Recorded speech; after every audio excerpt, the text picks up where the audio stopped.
This one's for the culture. Me and wifey in the room thinking of a master plan, thinking how we can influence the culture from where we stand. Knowing that our steps are ordered by the master's hand, still 10 toes down, we ain't switching up the stance. The mission of this music ain't just to make them dance, trying to tell them about the rock. Cause they build. And welcome to the latest edition of the Bond Chronicles. I am Mr. Bond Chronicles on Instagram and Mr. Bond Chronicle on Twitter. Actually, that's not true. I'm Ray Mr. Bond, I believe, on Twitter because they won't give me enough letters to fill my name, but you guys know that by now because we've been through this. And I'm blessed to be here with my host, Mrs. Bond Chronicles on Instagram, Robin Bond on Facebook. I don't know how that's going to change when the whole metaverse thing becomes a thing, like, because it's one big world of digital aloneness. So I don't know. It'll be interesting. Twitter, it sucks. So, yeah. Well, I don't agree, but, to each his own. We are the Bond Chronicles. You can reach us at thebondchronicles.com. Also, we do have merch. If you want to bless someone for this holiday season, definitely check out thebondchronicles.com. It is curated by Reaction Apparel. It is. Who does our custom work, and that has been constantly growing. So if you need custom shirts, if you have newborn babies, if you have first Christmases or first Thanksgivings coming up, Reaction Apparel is your source for all of your needs with apparel. Yeah, all these services I didn't know I provided, but yeah, I can do all those things. Yeah, it gets done. Custom orders, you want it, we got it. Yeah. So busy week. Last week we went live and we did not shout out all of the parents and kids that went out and hopefully made it home safe. We still have a lot of candy in our home. Hopefully you still have a lot of candy in your home, because if you got a lot and you ate it all, that's not good. So maybe you should get a Peloton for Christmas. But if you did still have candy in your home, hopefully you guys are enjoying that. Hopefully you had a safe evening, and thank you for spending time with us here. If this is your first time with us, you're in for a treat.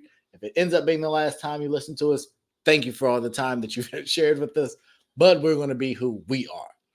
And in that same vein, we had a phenomenal interview that came up of someone being who they are. Mr. West. Yes, Mr. Kanye. Yeah. I'm with it. It's just I didn't know it was coming. I didn't either until just now. Fair enough. So we're just gonna keep on moving through that. But that was similar to things that occurred in the interview. You thought you were going down one path, and then it took a crazy turn in a different direction.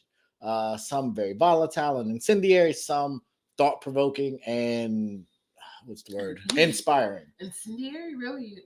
You think so? I think Big Sean felt those comments were incendiary. Yeah. I think Talib also felt those were some incendiary. We'll get to it. But I did see that he responded. I did not listen to the soundbite, but I don't really care. But I did. I read what he said, and people are trying to take the high road, kind of, sort of, but we'll get to that. But I want to also shout out the Drink Champs crew. Obviously, that's huge for their brand. But they've been grinding, they've been working, and it paid off. Just went up. All the way up. So shout out to them. As people that are in the industry, obviously that would be a phenomenal opportunity. We've done our share of interviews and we'll continue to do them in the future. So we'll start it off with kind of your thoughts on just your takeaway from it high level. Then we'll dig deep into it, unpack some things, and go from there. Okay. So, yeah, I think it was a great interview. High level, first thought, I would like if Kanye does continue to do. Are we calling him Kanye or just Ye? I guess he said his name is Ye. Granted, typically I call you what your mom called you, but I would try to do a better job of representing. Well, in today's society, you're supposed to call people they want to be called. Exactly. So he would fit the bill. So, granted, I will probably not call them what they want to be called if I don't think they look like that, but that's a whole different conversation. That's a whole different conversation. Yeah. Yay. Yay. If he does continue to do more interviews and he continues to be as open as he was for the Drink Champs, I would really like if he did interviews with people who can actually lead an interview. Nori and DJ FN. Yeah. They obviously they were there, they were engaging with him, but there were a lot of things that Ye said that needed follow-up questions. If you've ever watched a Kanye interview before, if you've ever really listened to him speak, he talks in circles a lot. And there are a lot of thoughts going on. And if you're not listening, if you're not paying attention, or if you're just kind of there, you'll miss 90% of what he says. And unfortunately, that 10% that people get are where we get these little sound bites for clickbait and all that negative stuff that ends up in the headlines. But that other 90% is like gold. And Nori, he was just obviously he was really just happy for him to be there and to be engaging and to be as open as he was. But he left a lot of meat on the table. Like, a lot of opportunity was missed for follow-up questions. But other than that, I really enjoyed how open Kanye was. I was really surprised, to be honest, because I've seen him do not necessarily interviews, but just some other speaking engagements in the last maybe, I guess probably since the whole rollout for Donda was coming. And he hadn't been as vocal as he was in this particular interview. So I definitely would be interested in learning why he decided to just get on camera and let it all hang out, so to speak. And I'm a Kanye fan. I've been a Kanye fan. I did feel a way about the whole Trump thing, but it didn't make me stop listening to him or like engaging with the artist, him. So to see this and kind of understand where his mindset is right now is really exciting to see, especially in a world where everybody feels like they have to think alike. There's the world where no one's allowed to have a separate opinion. No one's allowed to say what they really feel and move how they want to move without getting called crazy names, just all this stuff. Yeah. Is it? That's it. Okay. I wasn't sure. It's interesting jump off point. So I agree with really everything you said. I would take it a step further to say the people that you just identified that typically we see are the very people that Kanye does not associate with. He doesn't seem to respect those people because they won't stand on their truth. And we'll get to it, but he talked about a number of people that don't say things because they feel they can't say things. And some people have said things that they didn't probably even really feel, but they were put up to it. And obviously he felt the way. I would say I kind of joked with you about this, that for some odd way, I seem to I seem to relate to these kind of narcissistic, arrogant, condescending individuals. I wonder why. And I don't disagree, but I also, from a mental standpoint, understand, because even when you're talking, and just in general, my mind kind of goes in a lot of different directions. I'm trying to process how I want to respond or how I want to talk to, whether it be you or whoever in certain situations. And so that was one of the bigger takeaways in this is the more I watch people that I deem to be really smart, I find that you called it talking in circles. I feel like they do that. I feel like there's so much that's going on. I think the difference in Kanye is he has disciplined himself that if a thought comes, even though he was talking about something else, he will go. He will go to what his mind is taking him, and he's actually he did a really good job of explaining what I thought to be very complex things in very, very simplistic manners for people that don't get it. Yeah. I also thought he had it, like to your point, he had a plan. The why, I don't know if we know the why yet, but he clearly had a goal and a plan in place. to speak on a couple different topics, to speak on some different things. Some were proposed to him, others he just took the liberty to talk about. Yeah. Ultimately, I've left, I told you, really inspired, motivated. And now I've done that with quite a few of his interviews, even when he was on the presidential campaign. And for me, it was one of those things. This interview was one of those things that separated my friends list and my followers list and things like that, because there was people that took the incendiary clickbait stories and ran with it. And then there were people that really actually watched the interview. And I feel like that is becoming a very big separation in society. Yeah. Where more and more people, there's people that will actually go out and learn things for themselves. And there's people that will just be led by the masses. And I think the problem with our society today is there's so many people being led by the masses, and the masses don't know what the heck they're talking about. And they're leading people off a cliff, and everybody just keeps following because they're too lazy to do their own research. So I thought there was a ton of information that we're going to try and get through for you all to give kind of our deep dive and our synopsis. I can't promise that it's going to be nice and regimented and in order for those of you who watched, but we're just going to go through it. We're going to get into it. We're going to share our thoughts. We would love to hear yours. So if you're watching this and you're in the comments, please share your thoughts, your takeaways. We more than willing. I enjoy, and I've already been engaging with other people on other social platforms because I enjoy the art of debate. See, I haven't really had a chance to talk to anybody about the Kanye interview. Most of the people that I know, a lot of my friends or whatever, people I interact with on social media, haven't watched it, refused to watch it, don't really have anything to say about it because Kanye's off his meds.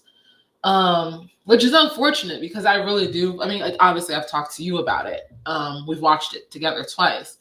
But I really would like to talk to more people about it. And it's kind of like, nah, leave him over there. Which is kind of disappointing.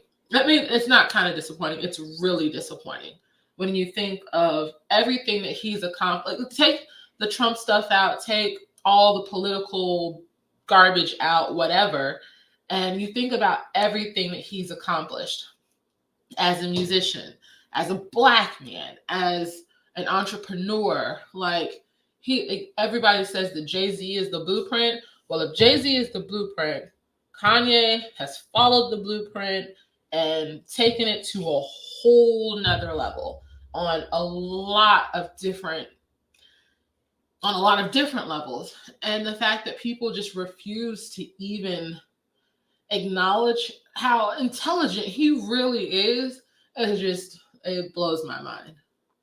So that, and you know me, we on the live, if you watched, I was pretty transparent about how I felt about certain people. And so let me be clear. If you are the people that she's referring to that won't even take the time to watch or listen, you're an idiot. And I say that because it is so, I'm going to use the word idiotic, and there's a lot of other maybe more incendiary words I could use. But for you to sit here and relegate Kanye West to someone being off his meds with all that he's accomplished, it says way more about you than it does about him. This man, by all accounts, however you consider it, he successfully ran for president. He got on the campaign trail. He at least started that process. He has successfully gotten people out of prison. He has successfully negotiated life-changing, generation-changing deals. He has put a microscope and shed a light on parts of the industry that no one is willing to touch. He has created the most Googled brand for the last 3 years in a row. He has changed the trajectory of Adidas from a global standpoint in a matter of 3 to 5 years. Where Adidas was 5 years ago when Kanye was with Nike to where Adidas is today, is they could have never dreamed of what they did. According to him, and I don't know all the numbers because I'm not that smart, Gap has also saw a $2 billion boost just from the announcement of him joining. And the jackets that all y'all keep laughing at, they keep selling out. All the shoes y'all keep laughing at, they keep selling out. So the people that put Kanye in this box that he's just off his meds, y'all are off y'all meds. because y'all are not gonna use that word. Y'all are really, really missing it. If that is what you relegate someone that has accomplished the things that he has accomplished, he also has already opened the Donda Academy. So it's a school for dreamers. It's a school where you can pursue your passions. Like the things he's done, even for Kim and the magazine cover she's on, what Skims has become in a very short period of time. And he talked about how he took his creative director from his team and gave to her because what she was coming up with was not going to get it done. And now that company has actually really translated her into the billionaire status. So and that's just the stuff we know and have heard reported. There's so many other things that he's done for people and for culture and for society that those people that won't even listen to him or relegate him to that off meds or he's in a sunken place, y'all is tripping. And y'all really need to take some time, like Insecure, and look in the mirror and have a conversation and figure out where that comes from, because that is going to keep you exactly where you are and you'll never even touch where he's gone to. So I had to get that off because I'm so annoyed. Say it with your chest, and a lot of times it's Black culture that's doing this. I hear a lot, much of the criticism that I hear about Kanye comes from Black people. Which is unfortunate. Like I said, it's unfortunate. Like again, like when you look at the things, and I'll even take Kanye out of the equation. When you look at successful people, when you look at people who reach levels that you can only even imagine in your mind, when they were talking to people about everything that they wanted to do, they were crazy. Like Mike Todd just is teaching a whole series. Crazy Faith. Like the first time Elon Musk said anything about Tesla, like I remember hearing about it and everyone's like, that's never going to be a thing. You got to plug up your car. Like that's never going to be a thing. And his company is worth billions. Like he's trying, he did go to space or went to space. Like the level on which people like that think, they don't see limitations. They don't see things that could potentially stop them from accomplishing a goal. They see, this is my goal, and I'm just going to keep working at it until I get there. That's not crazy. That's part of what genius is. Like, and just the fact that people are so dead set against free thinkers is what it really is. Again, we're walking off of a cliff into a society where people who really do have all these thoughts and ideas that could take humanity to the next level are going to be too afraid to say anything, too afraid to do anything because they don't want to be labeled as crazy. Yeah. So yeah, he touched a lot on that. One, Elon being one of his peers. Mm-hmm. Two, on how education, it educates you to be a worker, not to be a business owner, not to be an entrepreneur, not to be someone that will take risks. So yeah, that was just a small piece of it. For me, the big announcement early was we're getting a Donda Deluxe. Oh, yeah, I said two, but Deluxe. So I'm pretty excited. We played it Donda as of today. I'm still playing it. It still hits sometimes even harder. Rotation. Heavy rotation. So typically, obviously, as a platform, we try to listen to a variety of different music, but I keep going back there. Her as well. Never going to leave her out of this. Still need to find a way to see her, but Donda's it. Like, again, the versatility. I can listen to it going to church. I can listen to it when I'm cleaning up. I can listen to it when I'm going to the store with my kids. There's really nowhere that you can't listen to it. And just the production is done at such a level that you want to listen to it. So that I thought was big. I'm very curious to know if Life of the Party will be on there, maybe a revised version without the Drake diss. Seeing how that came out with Andre 3000. I don't know really what to expect. We weren't given a date on when that's coming, but I wouldn't believe it even if you had. That's also true. That is also very, very true. Hopefully by the end of the year, but it's not happening. Okay. Well, maybe not. So if it waits that long, it should be a real deluxe, like 6 or 7. It's going to be basically a whole new album. So yeah, that I'm really excited about that. Also, this interview I thought was very quotable. There was a ton of ideologies that some I had thought about, some I hadn't. One that I thought was really important is he started the story of his vision for life.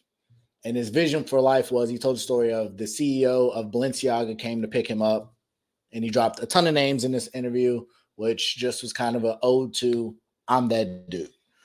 Y'all might not respect me, but just know I'm that dude. Mm-hmm. And so in that, he was saying that his house is not a man-made structure. It's not, he doesn't conform to the ideology of a house being a status of security. Like when you're worth arguably $9 billion, you have the freedom to stay wherever you want. And he talked about that. He went into the Ritz-Carlton, where not just your Holiday Inn, but a Ritz-Carlton, which is pretty nice. And they said they had no rooms, and then magically they had a room. No, he took off his mask and he's like, you all had no rooms. Oh, yes, sir. Let me find one for you. But the point that he was making to that is he had to pay for the room. And his thought process is one that I never really thought about, but makes a lot of sense, in that relationships should be the currency, not money. And so he didn't have any clothes, like underclothes to wear. And so because the CEO of Balenciaga picked him up, that's what he ended up wearing, and he got them for free just off the strength of their relationship. And could you imagine a world in where things were paid and goods were traded based on relationship versus money? A utopian society, so to speak. When I visualize heaven, I don't visualize broke people being in heaven or not being able to afford anything. I believe that everything will be provided. And if we are to live heaven to earth, that concept should flourish here. But selfishness and greed and sin don't allow for that. So just the fact that he even thought about that was something I never really thought to exist, because I don't see humanity ever existing in such a way that not at all these high value items would just be given to regular people. I also thought it was really important. He reiterated on a couple of times that his home, he differentiated between house and home. And his home was when he's FaceTiming his daughter. So for all of the criticisms that he has had, and from what we understand of his current relationship status, they're separated, he seems still very involved in the life of his children. Mm-hmm. And we've seen them even when he was doing the concerts, I'll call them, that his children were always there and present. Same thing with the Sunday services. Yeah. So from all accounts, as a parent, he is a solid parent. The next piece that I wanted to kind of get your thoughts on is Kanye said he will do a versus. I love it. And so we've talked about this historically in some of our earlier pods. So if this is the first time, definitely go back and listen, because we were first on this. But what did you think of what he had to say about him and versus? I thought he was great, because for the simple fact is, like, I don't know anybody who has a catalog that is as unique as his. The only people are like Dre and like Babyface would have been like an interesting thing, but they're not the same genre. They're not the same generation. But again, like, he wrote music, he sang music, he produced music, like, he discovered people. Like, Kanye has had such a huge impact in the music industry, still has a huge impact in the music industry. There is a very limited number of people who could even go up against him, and it wouldn't be a joke. So I really like this idea of, we got to separate it. We got to do, I'm just the producer on this song. Okay, this is like my records. Like, these are records that I was featured on. They make a series out of Kanye going up against people. And you can feel like Kanye would still win a lot of them, even when you break it down to that, like, what his role was for the song. Or just a bunch of people all at the same time. Like, I thought that I would watch every single one. I love his air. Like I'm a person who I've always admired people who not only are confident in their skills, but like the level has one to be successful. There is a level of arrogance that you just have to possess, and in sports, in acting, and in all forms of entertainment, you have to wake up every day feeling like I'm the best one to ever do it. I'm the best one that's ever going to do it, and nobody's better than me ever. Um, and Kanye has been doing that very successfully since he first came onto the scene. So I've always respected that about him. And for him to just right out say, hey, nobody could really beat me in a versus, but I can entertain y'all a couple of episodes. Just send them my way. Like, I love that. Cool. Y'all know me. Like, I thought it was great. And you talked about his impact on the industry. What I did not know is that he produced Takeover. So he talked about Nas is his favorite rapper. Mm-hmm. So I'm going to produce the track for the diss against my favorite rapper. What did he have? What choice did he have? But it's just, and we're going to get to Summer later, but just that mentality that, like I love you, dog, but I gotta do what I gotta do. But that I think also speaks to who he is. That speaks to how he could say what he said about Big Sean, how he could say what he said about Common, how he could say what he said about Talib. Like, it ain't personal. These were never personal attacks per se. It's just, it is what it is. Mm-hmm. Dame is the visionary. Fat Joe is that, like, he doesn't take a lot of that stuff personally, but he, in his mind, it's obvious. Like, duh, like, it is what it is. But even when you think of it, again, like the way I look at Kanye is you have to look at other people who are on that same, I guess, wavelength, like Steve Jobs. If you've ever read anything about him, seen anything about him, a lot of people would say that he was rude. He was really, what is it? What's the word? He was just brutally honest. And he wasn't doing it to be mean. He was doing it to be efficient. There's no reason to go back and forth, pitter-patter over words to necessarily avoid hurting someone's feelings when a fact is a fact is a fact. Like, you can't design this program. I'm going to bring someone in better who can design this program. You're still in charge here, but this person is going to do your job because you're incapable of doing your job. Fair.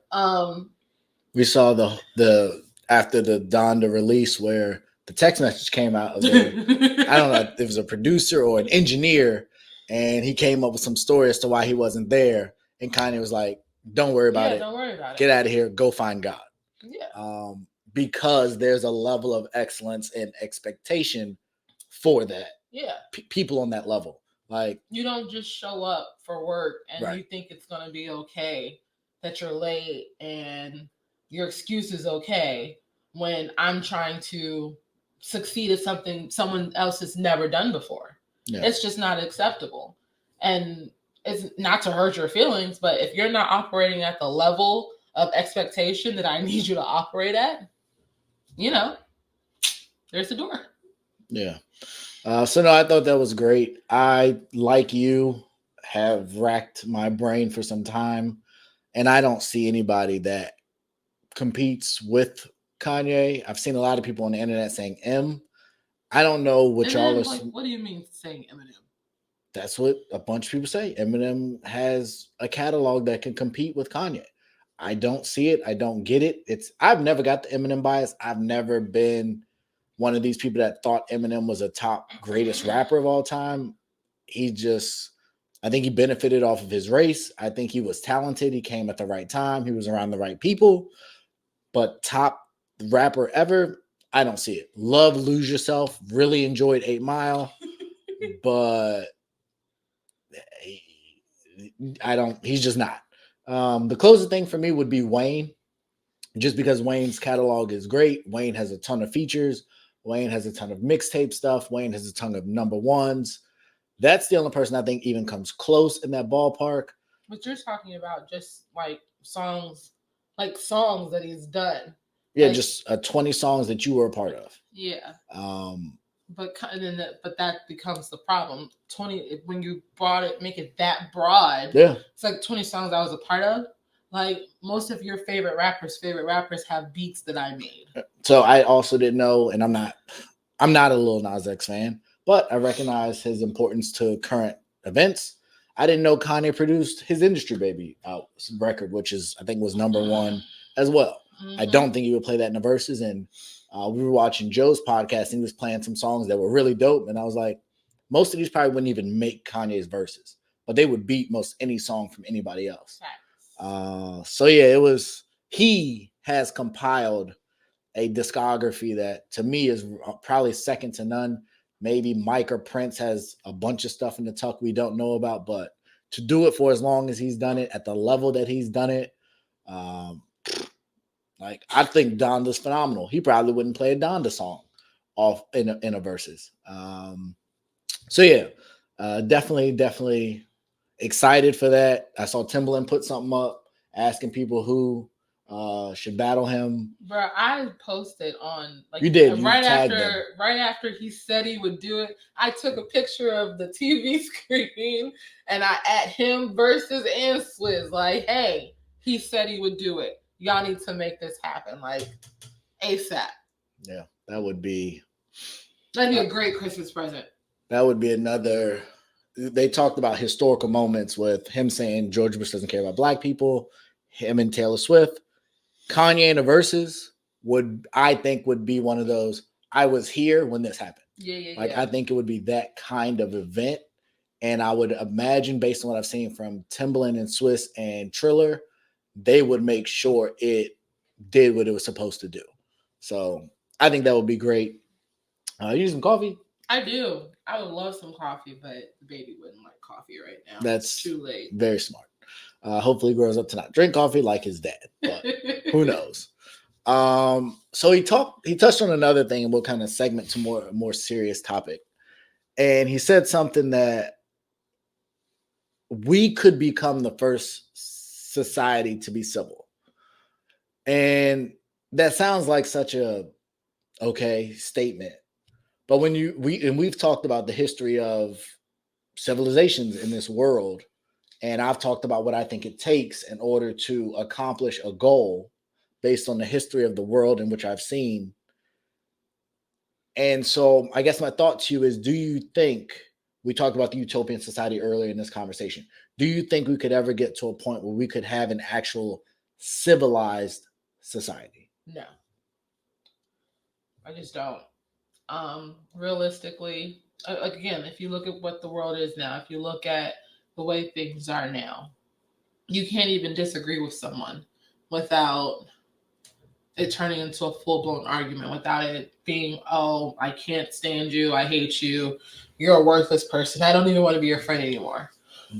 And as long as people think like that, as long as there is any reason for people to hate each other, any reason for people to want to have a leg up on each other, like we would have to let go of so much, like classism, colorism, racism. Like there's so many walls we would have to break down. It's just not. It's no. So I think the part to me in that's really, really sad is I agree with you.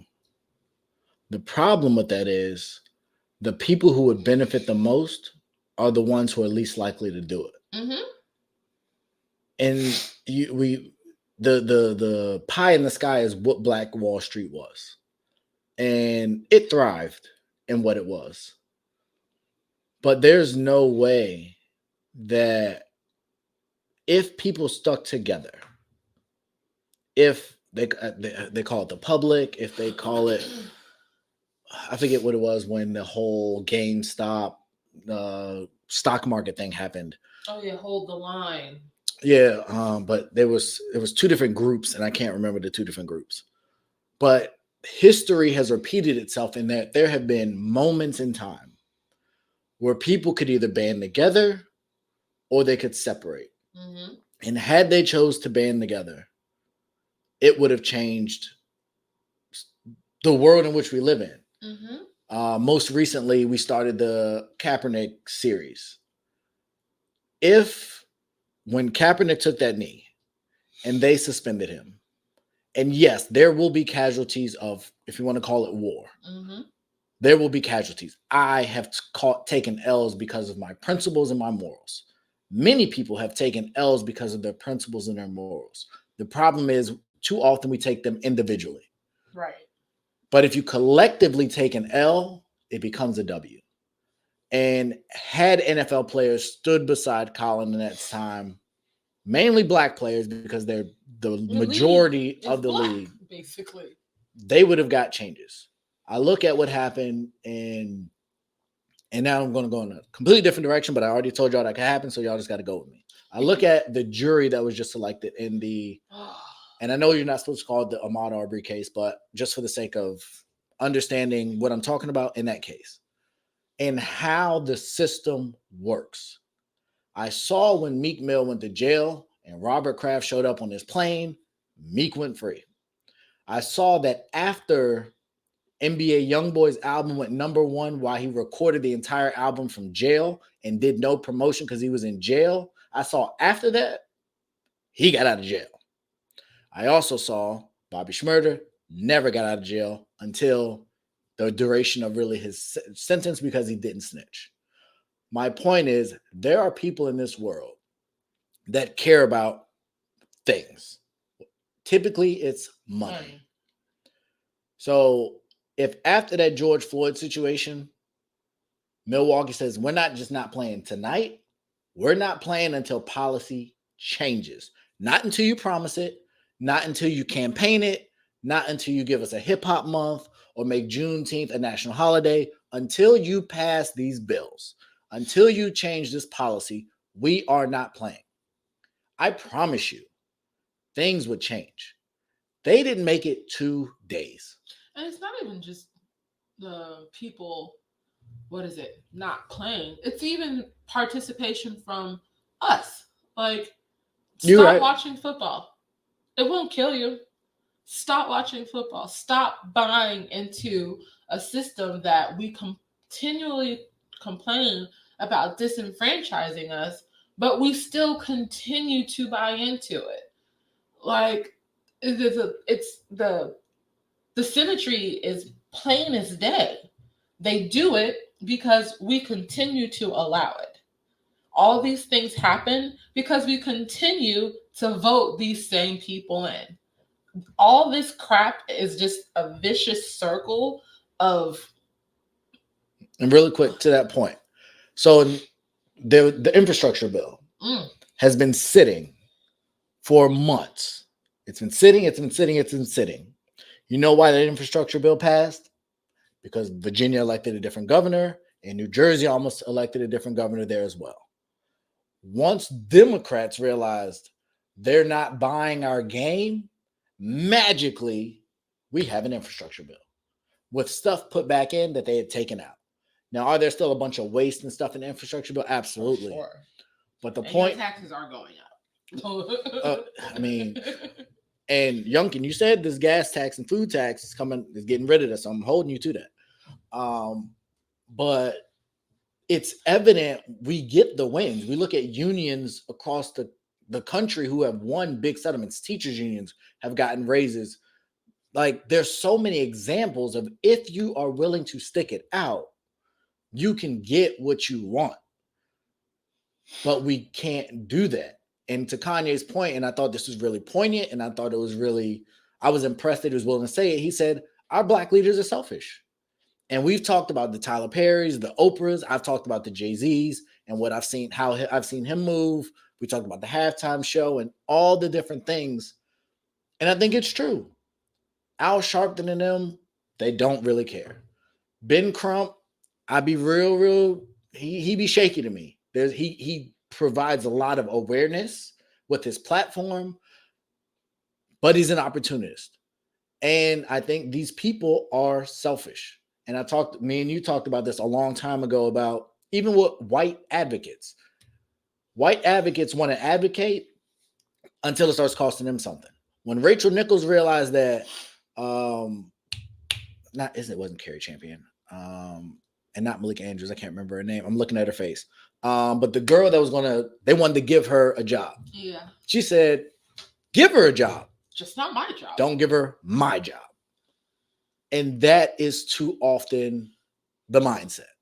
And our Black leaders, Stephen A. Smith, one of the biggest voices on TV for sports, constantly tears down men. And shout out to Jay Williams, who called him out on the carpet and said, I don't hear that you treating Aaron Rodgers the same way you treated Kyrie Irving. And his response in that, he deflected. Oh, well, was I sitting Rodgers, across from you? Admitted that he was lying. It's like, no, he didn't. That's not how it went. That's not how it And happened. even if he did, you should have the same veracity and venom, if not more, because he did lie about it. Yep. And you didn't do any of that.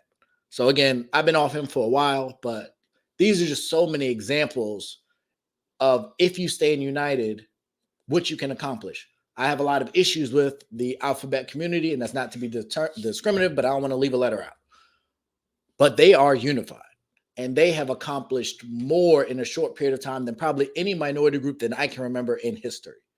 The leaps and bounds that they've gotten to their influence, to the fact that one of the biggest artists of our era, which was of the last 5 years, the Baby, and all the money that he's made and all the records he had, they shut him down, made him almost irrelevant to the point that now he's going on tour because he got an okay from the CEO of the LGBT committee or some group they got. And then Rolling Loud, which was the same venue that banned him and made where everything started, is now hosting that tour. That is what happens when you stand united. And in the Black culture, we never have that. We never have that. We give ourselves praise and pat ourselves on the back so much for all the influence that we have in rock music and jazz and all the stuff that white people have stolen from us. But we keep letting it happen because we cannot unify. You can look at what happened with Malcolm and the Nation of Islam. You can look at so many other instances where we could have accomplished so much more, but we keep doing this. We've seen it with Dave Chappelle recently. We see it with Kanye. We see it with anybody that got anywhere. If you go anywhere near Donald Trump, you are labeled a certain way and we tear you down. If you do not subscribe to this vaccine and the mandates, we tear you down. And I thank people like Kanye that are willing to say, y'all are idiots. If we would finally stand together, there's so much more that we could accomplish, which brings me back to the point of it's so frustrating when people won't even listen to that part. Mm-hmm. Because that's the part that can change their life. He's trying to change the very life of the people that won't give him the time of day. He's straight. He's made perfect peace in that interview that if he died today, he'd be perfectly fine. He said the interview's already done. I did my part. My money is made. My checks are cashed. My kids are straight. Like, I don't have to do any of this. But he's choosing to do it, putting himself at risk for us. And that was just really, really inspiring. And he also said, I might not have the red hat on, but I haven't changed my stance. He stood on what he believes. And based on what I've seen, he wasn't too wrong on a lot of different things. So the next big piece or big take. I'm sorry. I'm like inflamed and itchy and having like a real pregnant moment right now. Do you need something? I have my water. I'm okay. Yeesh. So the next piece that I do want to get into is another serious topic for me, something that has always been important. And again, if this is going to be your last time listening, you've already heard what I said, so hopefully it motivates you. If it's your first time, hopefully you agree with me and you'll continue to ride with us. He talked about, and he said this on his campaign trail, but it was lost because of the other stuff that went on. And I think that's when he made the Harriet Tubman statement, or the slavery statement. The slavery statement. Which I would love to have that conversation another day, which no one can refute, but again, not important. But he said the leading cause of death in the Black community is abortion. 50% of our population is killed by abortion. And so we had a somewhat removed conversation, because where we live in a good county, but we're like right on the edge of the really, really wealthy and then like the regular people. And so on our way, and I've seen it a bunch of times, there's a ton of FanDuel and DraftKings and these betting billboards in our area. When I say there's like 7 in a mile radius, I'm not joking.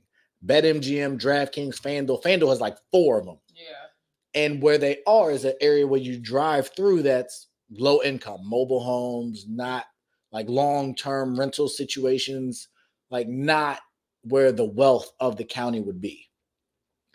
And it just dawned on me today that they are targeting these people with the prayer of financial freedom through gambling, which in reality, most people know most gamblers lose, and that will just spiral you into further debt and poverty. And he talked about between being at home and going off to school or college, you're going to run into a bunch of strip clubs, liquor stores, and all these temptations that are going to drain your resources. And so it was interesting to me in that as a society and as a people, we are missing that. And the idea that they are putting fertility clinics in white neighborhoods to help create more life. And a lot of Planned Parenthood is in low income areas where they're trying to population control or whatever frame you want to put it in, but make it more accessible to stymie the life of a certain group of people. To me, was a dichotomy that I've seen and heard talked about. And I don't want to get into the Margaret Sanger right now because I've done that before, but I think it's something that probably should get talked about more.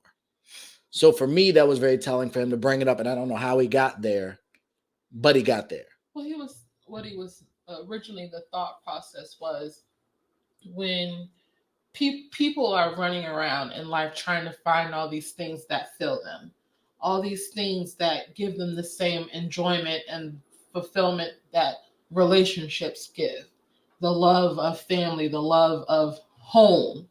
You're right. And when you go off to college, when you leave home, the space between you and that feeling becomes bigger. But in the middle of that space is all these other things that unfortunately people try to fill. People try to fill that void with. And that's how you end up people with addictions and all these different problems. But if community was stronger, if our community was stronger, we wouldn't let each other go out and get lost in the world, but they would know no matter where they are in the world, you can come home. You can come back to this feeling of belonging. You can come back to this feeling of love and nurturing and caring. But there's all these other facts, because then that's even when he started talking about Kim and the publicist. Who he hates. Like, if you ain't get anything else from that interview, he hates Kim's publicist. Because she operates in fear. And she's in Kim's ear saying all these things. And Kim obviously has her family who's probably also in her ear saying all these things. And then she's operating from a place of, I don't know what to do, so let me just leave him alone.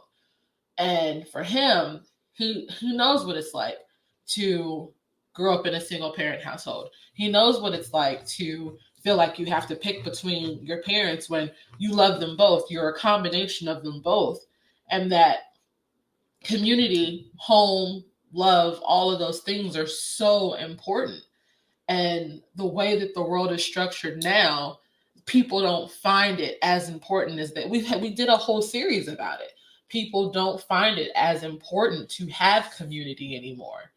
And that's a huge part of what's wrong with the Black community. Like, we have all these organizations and all these things that are supposed to prop us up and build us together and, promote better life. But then you look at people's lives and divorce rate's still super high. Addiction is super high. Sex is just everywhere, rampant, all over the place. And it's just okay that it's everywhere, in everything, in your face, every day, 24/7. And that's just not how it was supposed to be. And I think, and my takeaway from that is also, if you have that community, you eliminate things like cancel culture, because you guys, it's the goal is meant to elevate everyone. Mm-hmm. And cancel culture is meant to silence those that do not align with the majority. And I thought he was telling, and I forget the phrase he used. And I thought I wrote it down. Did I not write it down? Basically, which one? This one? No. It was in relation to this. But basically, we're saying mental health, not just mental health, but basically, they deem you crazy when you go against the norm. But he had a much cooler way of saying that. Yeah. But we see that all the time. And I don't necessarily want to give this man credit, because I think he was a miserable person that really helped destroy our planet. But Christopher Columbus, when he said the world's not flat, was deemed like, you're an idiot, like you're crazy. Most people that accomplish the things in life that we need the most are deemed crazy. Well, look at Dave Chappelle. Everybody, when he turned down the Comedy Central deal, people literally thought he was insane. Like, there were stories that he left the country and he was living in Africa, and like he was on meds, and like he literally lost his mind. When in reality, no, he just took the money he made and he went and bought a ranch, and he's living in the middle of nowhere, America, just enjoying his life with his family. And then he came back, and not only did he come back in, glorious fashion, he made all the money and then some from four comedy specials, on Netflix. And with very little to no effort in his own part besides showing up and recording. Like, obviously he's done other things as well, but he tells people all the time it's the best decision he ever made, because he realizes that in order for him to be where he is now, like, he let that door close because he wasn't willing to compromise what he wanted to do and who he was for anything or for anybody. But like you said, when he did it, everybody thought he was insane. And I think what we see from those people are, and there's a Matrix movie coming. I know, I can't wait. And we see things like the Matrix, and it's great entertainment and it's so thought-provoking, but so many of us are stuck, programmed into the Matrix. And he really talked about deprogramming ourselves and being willing to operate outside the algorithm. And he even gave Drake a lot of credit for Drake's ability to add to the algorithm, even though they've had their set of beef. But I just wish more people would be more comfortable with that, being their true selves. What are you doing? I was trying to get back to the screen, but I clicked the wrong thing. All right. But being true to who you are is what breaks the mold. That's where you get the Elons, the Jobs, the Kanyes, the Jays, the leaders of a generation, the leaders of people are people that are willing to say, I believe in who I am, and I don't care what you say about me. You can't cancel me. You can't Me Too me, or all the different other examples he gave. Mm-hmm. If I'm me, I believe in me enough that I'm going to be able to change. And eventually, he said, they made a bunch of Ye's. They made the Tylers, the Drakes, all the different people in all the different areas he was really good at to try and get rid of him. And he said that just made me have to elevate. So I think the other thing that was interesting in the Kanye and being off his meds and the criticism that people have of him is he said he made it very clear that like the only time that they say that is when he starts pushing back. As soon as they can trash him and talk about him and berate him as much as you want. But once he starts talking about his truth, that's when it's a problem. It's a problem. He's off his meds. Chris starts sending doctors and stuff to the house. And could you imagine having to deal with that? Like, and it's really, it's not funny. It's not 100%. It's not funny. To have to live. That's why I never understood that relationship to begin with.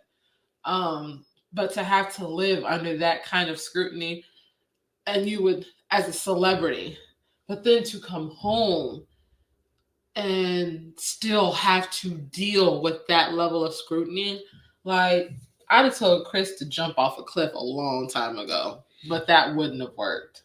But I think with the last part you just said is the point, or the problem, is that family is so intermingled. Yeah. None of them have successful relationships. Please don't do that. But that's the problem. Kim and all of her daughters are listening to Chris, and by all accounts, Chris has not had a successful long-term relationship. Like, I'm not gonna make that joke. Never mind. No, don't do it. But they haven't, and so they're so scared. It's like they are the pioneers of a generation, but they're also so scared to mess up the gravy train they got that they just go down this. They're almost the sheep, but they're the ones leading. And it's like, if y'all would just stand up, like y'all could be the change and the influence. And Kim has done that in some areas, but there's other areas I think she's completely failed at it. And in relationships, none of them have any relationship that I think anybody on the outside says, I want that.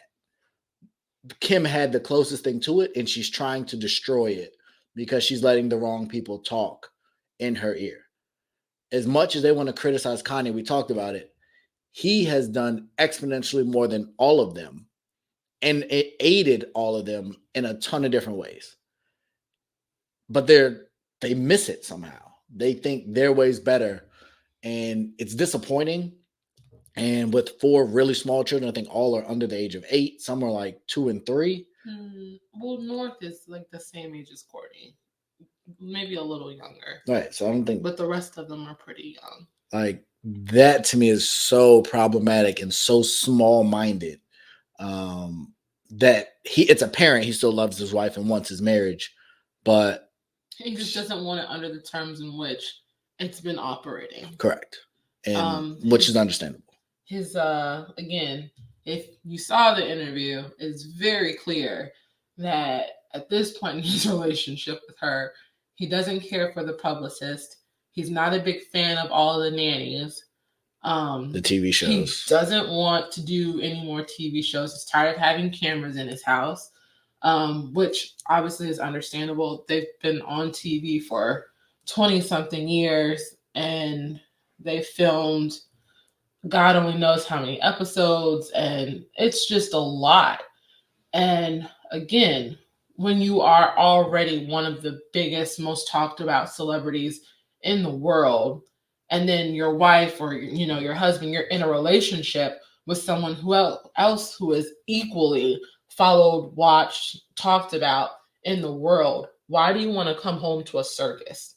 That's why he built the ranch. Like, I think in the series finale of the show, one of the episodes, she was talking to her mom about how she wants a regular relationship now. Like, she's been with people, she's been with athletes, she's been with this and that and the third. Like, she's been with someone who could give her anything and everything she ever wanted and all the really big things, but it's those small things that are more important to her right now. And so she wants someone regular. Sweetheart, dating Pete Davidson, that's not going to be the answer. Let's just start there.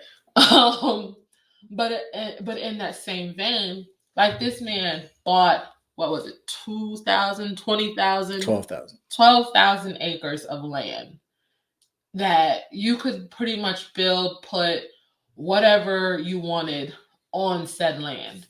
And you are who you are, so people will come and see you. Like we saw many pictures of people coming to hang out at the ranch because you built all this stuff on the ranch. Taking a few months out of the year to enjoy that peace, that quiet, that just isolation that something like having that type of space can bring can literally save a relationship. But having people in your ear who don't support your relationship, on top of you're already struggling with someone who's, now I'm not going to put this all on her, it's definitely not the most easiest person to communicate with. But you knew that when y'all started dating. You knew that when y'all first got married. Nothing's changed besides the fact that things have gotten way more on a bigger scale because y'all are doing a lot more. And it's like you said, it was super clear that Kanye wants his relationship to work. He wants to raise his kids in the same house as her, but it's also super clear that he's not going to keep doing this Kardashian media circus. So he did say a lot of other stuff. So we've talked about, the good, insightful, in-depth, motivating Kanye. But we did get the clickbait Kanye as well. So he did say he hates the publicist. He wants the nannies. He doesn't feel like nannies should be the ones raising the kids, which to me is indicative of what he believes is going on in his home. He also spoke about Hulu. That's my house. But then he did talk about a couple people. So the Drink Champs crew had a great way of sparring debate. And so what they would do is they would give you two different options and he had to choose. The one of which he said was Big Sean or Pusha T. And Kanye did not hold back. He did not cut cards. And one thing Kanye said is he hates subliminals. Kanye, even in the Drake diss on Life of the Party, will say your name. He is not about subliminals. He wants to make it clear. So he said what he said about Big Sean. Big Sean responded. And I have some thoughts, but I wanted to know, that was probably the biggest art person he really came at. So I wanted to know your thoughts on how he handled the Big Sean situation. It kind of sucks. I mean, for who? Both, to be honest. Like when Big Sean announced, a few weeks ago that he had left Good Music and he was now doing his own thing, I was wondering if there was what that meant as far as their relationship. Because on both sides, I could see how it had not been beneficial. Big Sean is super underrated. He didn't necessarily, but I feel this way about a lot of the artists on Kanye's label. They don't get the shine that they deserve to be as talented as they are. And that could be because Kanye feels like I put you on, now run with it. Or it could just be lack of work ethic from said artists. I don't know what the deal is. I just know that a lot of the artists that were signed to Good Music aren't as successful as as they should be, I think. But on the other hand, it's like Kanye and Big Sean have both gone on record many times before and talked about how Kanye basically changed his life. And on a level to which their families are friends. I know your aunties, I know your uncles, we're cool, y'all are family forever. And so for Big Sean to have his response, oh, Kanye must be talking crazy, let me go see what's going on. And then to find out that Big Sean could have been on Drink Champs, but for whatever reason, he didn't show up for his interview, which then gave Kanye the chance to get on Drink Champs. It says one thing, but then now that Kanye has gone on and said what he had to say, you want to get on and say what you got to say? don't just. It's all right. You don't have to do all of that. If you, to me, Kanye didn't say anything that was like, I can see the disrespect. I can see how it would feel disrespectful. But before you go jump and do an interview, call me and see what I meant by what I said. Because you know the problems that I have with you. I understand the problems I have with you. Like, and he did go into details with the issues that he had with Big Sean. And those weren't music related issues. Those were, you attacked my character at a vulnerable time in my life when you should have been supporting me, but instead you chose to attack my character. And I still ain't got an apology for it. So, on some level, we aren't as cliquey as it what we would like for it to be. So the whole Big Sean thing, like, I guess I'm interested to see how it's going to play out because apparently they both still have a lot to say. And it's not all kumbaya like you thought it was. I just don't. I don't want it to turn into like real beef. No, I think Kanye addressed the real beef when they talked about him and Drake saying he would put him on the guild and like too many people need us for it to get there. I would argue Big Sean isn't even that type of guy, from what I can tell from him. Seemingly much more of a lover than a fighter, but you never know. He's from Detroit. Kanye's from Chicago. Like, I don't. He's running around with Larry Hoover Jr. Like, they're not affiliated like that anymore. Who? Larry Hoover Jr. They're not a gang. Yeah, okay. Whatever. So my thing is with Big Sean, I think two things can be true. I think Kanye can be a businessman, and you're my artist, you're on my label, and I can, similar to the summer situation, which we'll get to in a minute, or we'll get to maybe in another episode. I can support you business-wise, but not rock with you personally, and feel like you're a sellout. Mm-hmm.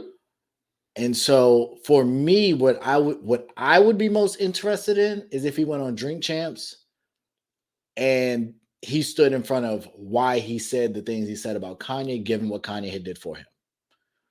That to me is far more polarizing than Kanye owes me $6 million. I don't know the nuances of it.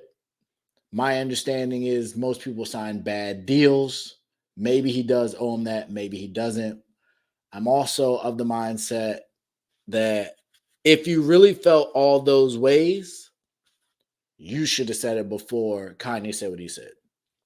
Don't get boisterous now that your pride has been attacked. So that would be my biggest thing. Like, I do hope they can move on. I don't know if Sean's new tape with Hit Boy has come out. It was also interesting that Hit Boy had critical comments of Kanye, and then they made an album together. Like, if I'm Kanye, depending on where we were at the time, I'd feel away then too. Mm-hmm. Like, you've come out, you've dissed me and said all this stuff about me I believe you said at a sensitive time, or however you worded it, which I would agree with. But then there's this producer who's a really dope producer. There's no question about that. But he's been openly critical of me, and then you go make an album with him for your first album off of my label. Mm-hmm. That to me says something. So I'm not super empathetic to Big Sean. I'm never super empathetic to anybody that he talked about. Because I think it was rooted in disloyalty. Like, I didn't just change your life. I changed your family's life. Mm-hmm. And this was really the thanks I get. And you did it publicly. Because like you said, Push voted Democrat. But he did that privately, and he did it respectfully. So I think there's a level to it, which is why Charlemagne caught the shot he caught. Talib caught the shot he caught. I personally have no problem with anything he said about Talib, because I've had my own interactions with Talib and his followers, and y'all suck, and y'all some losers, and that's why Kanye is better than y'all. And Common does rap 1,000 times better than Talib. But yeah, so he touched on a couple other people, and mainly what? It's cool, go ahead. Mainly in that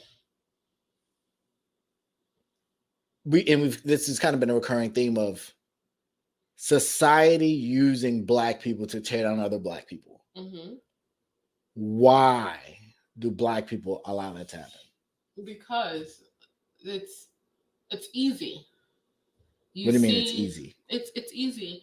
You see two people. Let's take John Legend. Or these are fake people. No. I mean, just generally speaking, two people. One person, and it's not even that one person is more like than the other. It's just whatever position or opinion they're. Malcolm X and Martin Luther King. Boom. Prime, perfect example. In school, we were taught that Martin Luther King was teaching peaceful. He was the right way to make change happen. He was all the things that we needed to be, all the things that we needed to do to affect change in our community. And then you were taught that, Malcolm was violent, that his rhetoric was divisive, that he didn't really want peace in the Black community. You were taught all these things that made Malcolm look like a bad person. But then when you grow up and you learn for yourself, nah, that's not the case at all. Malcolm had a lot of the same ideologies as Martin did, but the way that he wanted to go about affecting the change was different. And Love Quiet as It's Kept, as Martin neared the end of his life, he started agreeing more with Malcolm. Like, I'm tired, and Ray, I am tired of getting both of my cheeks slapped. Like, we got to do something different. And both gentlemen are dead.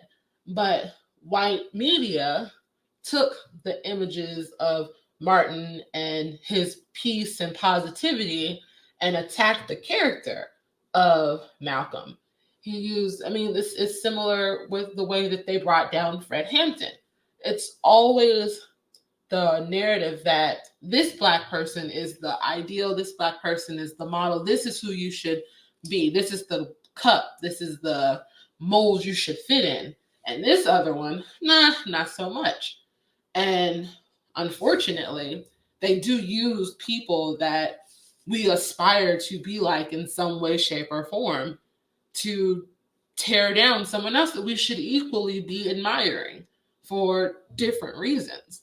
And it's easy to do that because, again, people choose not to think for themselves.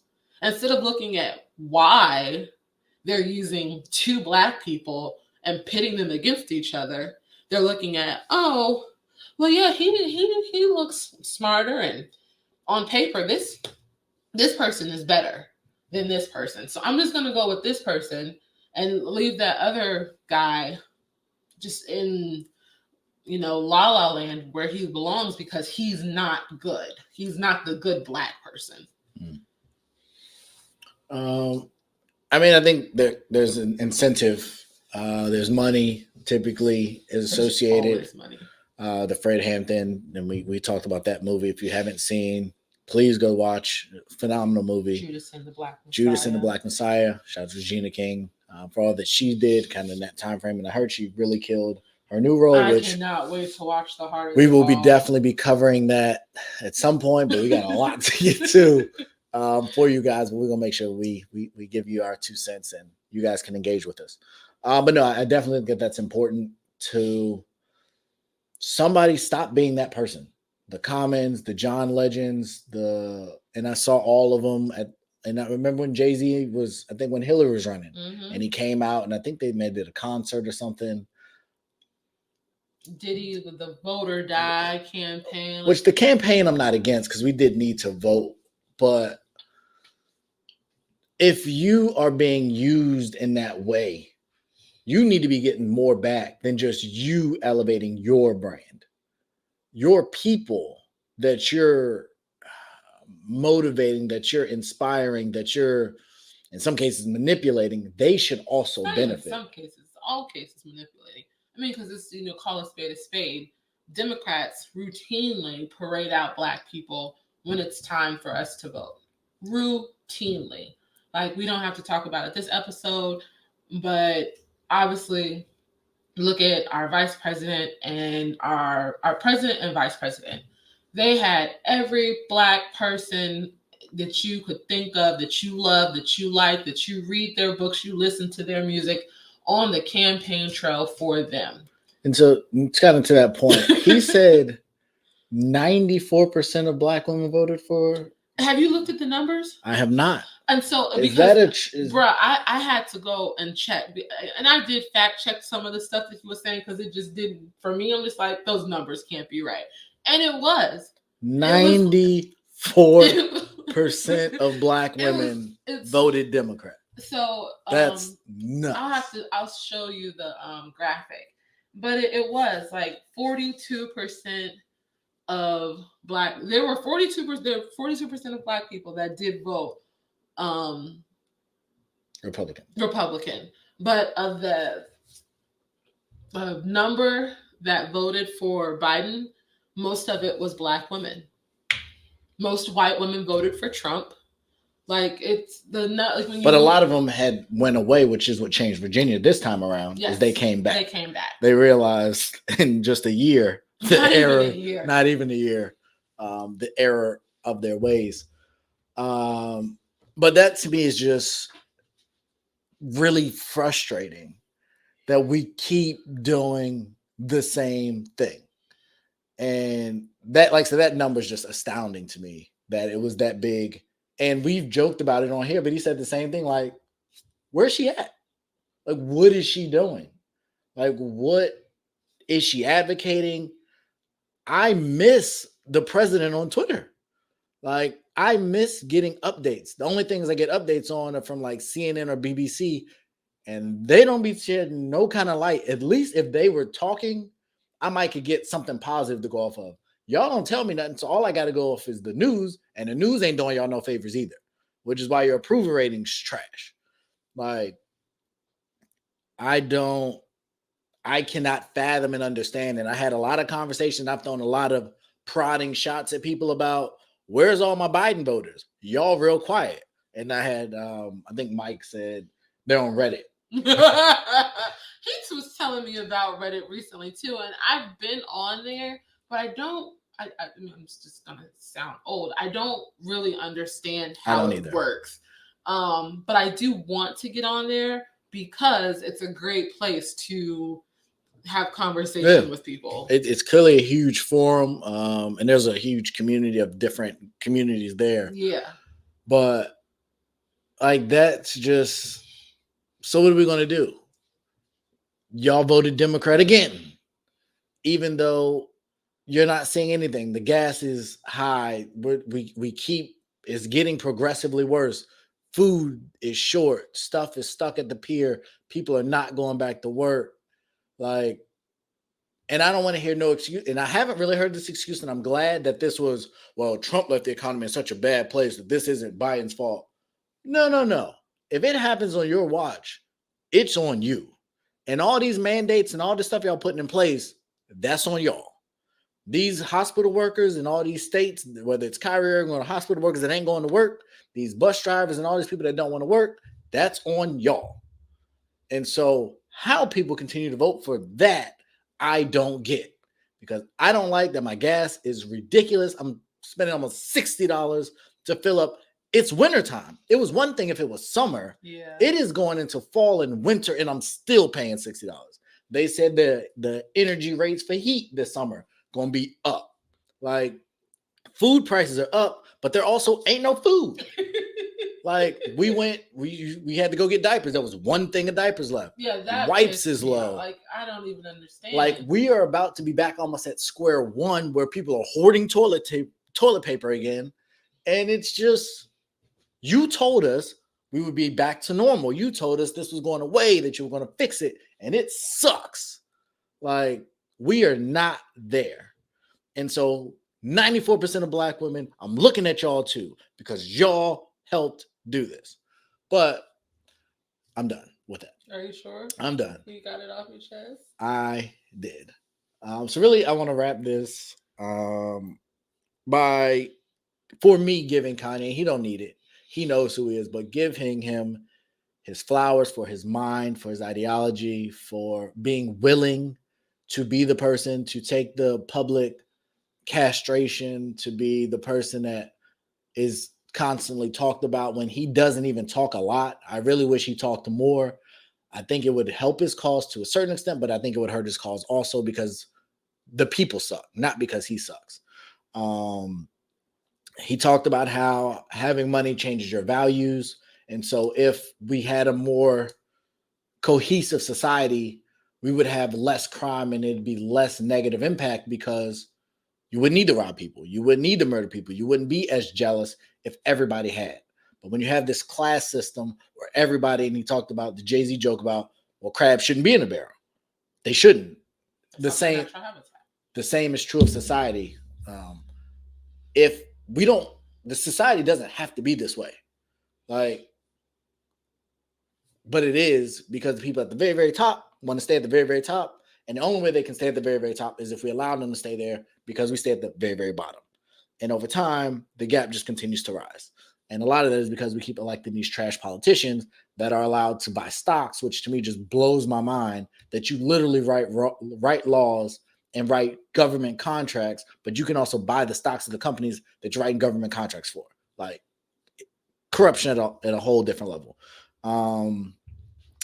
But yeah, I think he was said in closing, like I said, I'll give you your way because I don't want to take all of it. But he said, until we own, we would just be happy for a job. And I think that's how we're taught from school. We saw one of our friends are talking about, I don't know if you saw it, but they were saying, oh yeah, you commented, like there's no more trades. Like they don't teach like workshop and stuff like this. Teach or educate you on the trade school path in school anymore. It's like my mom, when she went to school, she got her cosmetology license. Like she would go while she was at school and they would help get her license, and electricians and HVAC. Like we have all the knowledge and information in the world, but we don't guide them that way. Everything is get a degree, go to college, get a degree, go to college. And college ain't for everybody. And college stimulates debt, which I'm still waiting on you to cancel student debts, but you haven't done it either. But that I think is just the idea that if we could own more and see things differently, we would want more. And a lot of people want it, which is why they put all these billboards in these low income communities, because we want what we see on TV. They feed us and feed us and feed us what our bodies are supposed to look like, what our lifestyle is supposed to look like. And you can get it by playing the Powerball. You can get it by betting on FanDuel. You can get it by pyramid schemes and all this other different stuff. And all it does is just continue to expand the gap of the haves and the have-nots. And I thought it was really interesting where he said, and this wasn't necessarily a shot, but it's the truth. He said, LeBron, you call yourself king, but at the end of the day, when you win a championship, you're winning it for Jenny Buss. You're winning it for someone else. Like, what are you the king of in your biggest field? Mm-hmm. And so I've advocated that I think LeBron could be a potential candidate to run for president. I think he's that influential and he's that knowledgeable. But when you get to a point where Jay-Z and these other people are starting to sell their shares of stuff, the stuff that they own, to make money, you kind of lose that. Now you've just sold it to white people. So now more white people own, and man, yeah, you got your board seat, but now your company is now being ran by white people who are probably going to hire white people, and now black people might not be getting jobs. So I think it's a long way to go. I think the ideals that Kanye talked about are necessary. I would love for more people to subscribe to them. It likely will come at a cost, but if you want something, it's going to cost you something. So that's my take. What do you got? Obviously, I agree with a lot of what you said. Again, for me, Kanye is full of a lot of knowledge. But most people at the top have access to a way different level of everything than what us normal Joe Schmoes do. But I think there's value in a lot of what he has to say. I think you can find value in pretty much anything any really successful person says. I'd love to see more. And then it's crazy because when I look at social media, when I look at TV, I do see more and more Black faces all over the place. But it's like the Jay-Z lyric, domino, domino, the higher I get, the fewer Black side, whatever. And that's just the reality of what it is. The higher up you look at the companies, at politicians, and in all aspects of life, there are fewer and fewer and fewer and fewer Black people representing in any arena, making any decisions. Like they want, what's the guy who owns the Suns? Robert Singer. They want him to sell the team. But there's been a proposal that if he sells the team, a Black person should be able to buy it. Why does that have to be a proposal? Why can't, if there's a Black person wealthy enough, or if there's a Black conglomerate wealthy enough to buy the team, they can just buy the team? Why do you have to bring in a couple coaches of Black coaches, but then still turn around and hire the white coach for these football teams? There's just so many things that are backwards and so many things that don't make sense. And as Kanye was saying, if we could all come together as a community and really listen to each other and, I don't know, follow some kind of plan or platform or something, we could get so much more done. But we are crabs in a barrel, and there's only so much room for so many people. Or at least that's what we've been taught to think. There's only so much room. There can only be so many Black-owned companies. There can only be so many Black television shows. When in reality, there's more than enough room. There's more than enough money for everybody. And the type of society that Kanye wants, I don't think is personal. I personally don't think it's possible, but I don't think there's anything wrong to strive for it. If you have not watched the interview, again, strongly suggest it. There's a lot that you can get. We could literally go on for another hour. Easy. With everything that was said in the interview. But you could always just watch it yourself if you haven't watched it, and take away from it whatever you can. So, yeah. Yeah, I second that. Like I said, we've watched it twice. I wouldn't be opposed to watching it again, just because there was so many things said. And sometimes you just ideas too. Sometimes you just need a reminder. I think that's why I really enjoy going to church on Sundays.